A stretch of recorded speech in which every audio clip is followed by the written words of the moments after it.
ہمارا نظام جو ہے وہ بر صغیر پاک و ہند کا نظام ہے۔ ہم نے بہت سارا وقت ہندوؤں کے ساتھ اکٹھے گزارا ہے۔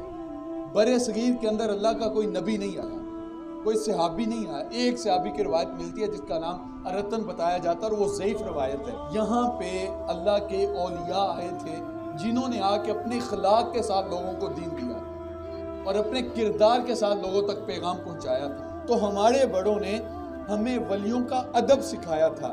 تو ہمارے عہد نے جو ہمارے ساتھ ستم کیا، ہمارے ساتھ ظلم کیا، وہ یہ کیا کہ مارکیٹ کے اندر 2 نمبر پیر آ گئے۔ چونکہ انہوں نے دیکھا کہ لوگ پیروں کی قدر بڑی کرتے ہیں، لوگ پیروں کی عزت بڑی کرتے ہیں، عقیدت بڑی دیتے ہیں، تو مارکیٹ کے اندر 2 نمبر پیر آ گئے۔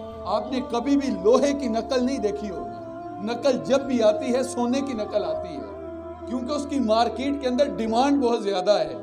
اس لیے انہوں نے اولیاء اللہ کا ادب دیکھا تھا، اولیاء اللہ کے ساتھ محبت دیکھی تھی، تو پھر انہوں نے لبادے اولیاء اللہ جیسے اوڑھ لیے اور انہوں نے لوگوں کی عقیدتوں کے ساتھ کھیلنا شروع کر دیا۔ اور جو باغی شریعت ہو، حضور کی سنت کا قتل عام کرتا ہو، وہ داڑھی منڈا لمبی لمبی مونچھوں والا وہ گدی نشین ہو کے بیٹھ جاتا ہے، اور ہمارے بولے بالے سنی بھی کہہ دیتے ہیں جی گدی بہت بڑی ہے اس کے پاس۔ تو میاں اگر گدی کی وجہ سے کسی کی عزت کی جائے تو پھر ہم سب حضرت آدم کی اولاد نہیں ہے۔ صرف انہوں نے ہماری عقیدتوں کو لوٹا اور دونوں ہاتھوں سے لوٹا، اور پھر انہوں نے ہمیں درس یہ دیا کہ تم قرآن سے دور ہو جاؤ۔ انہوں نے ہمارے عقیدوں کے ساتھ کھیلنا شروع کر دیا، اور پھر انہوں نے کہا کہ تمہیں کوئی بھی مشکل ہو تو تم نے آ کے تویز لینا ہے۔ تمہارے بچے بیمار ہوں تو ڈاکٹر کے پاس نہیں جانا، بابے کی چوکھٹ پہ حاضری دینے جانا ہے۔ تمہارا کاروبار بند ہو جائے تو تم نے بیٹھ کے غور و فکر نہیں کرنا، تم نے 100 روپے کا تویز لے کے گلے میں ڈالنا ہے اور تمہارے کاروبار کے اندر برکت ہوگی۔ بلکہ آج کل تو وہ تویز نکلتے ہیں جو پرس کے اندر رکھیں تو برکت ہوتی ہے۔ تو میں نے کہا جو خود 100 کا تویز بیچ رہا ہے اس نے کسی کے کاروبار میں برکت کیا کرنی ہے؟ خود اس کے پاس اتنی برکت ہے، وہ 100 کا تویز بیچ رہا ہے اور دوسرے کے کاروباروں کے اندر برکت ڈالی ہے۔ عجیب سی سوچ ہے اور ہمارے لوگوں کو سمجھ ہی نہیں آتی، اور لوگ کہتے ہیں جی اتنا ان کے پاس مجمع لگا ہے، لوگ جا رہے ہیں، کچھ ہے تو جا رہے ہیں نا۔ تو میاں جو مندروں کے اندر جا کے بتوں کے سامنے سجدے کرتے ہیں، کیا ان کی منتیں وہاں پہ پوری نہیں ہوتی؟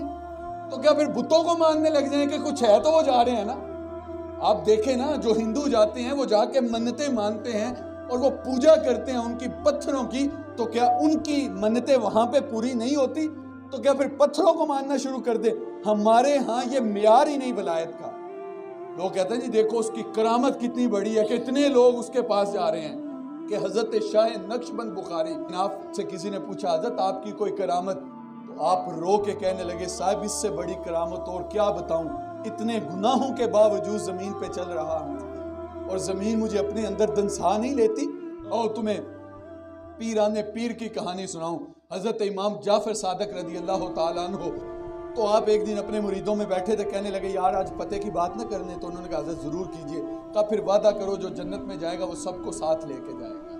پاؤں تلے سے مریدوں کے زمین نکل گئی۔ حضرت ہم تو آپ کے بھروسے پہ بیٹھے ہیں۔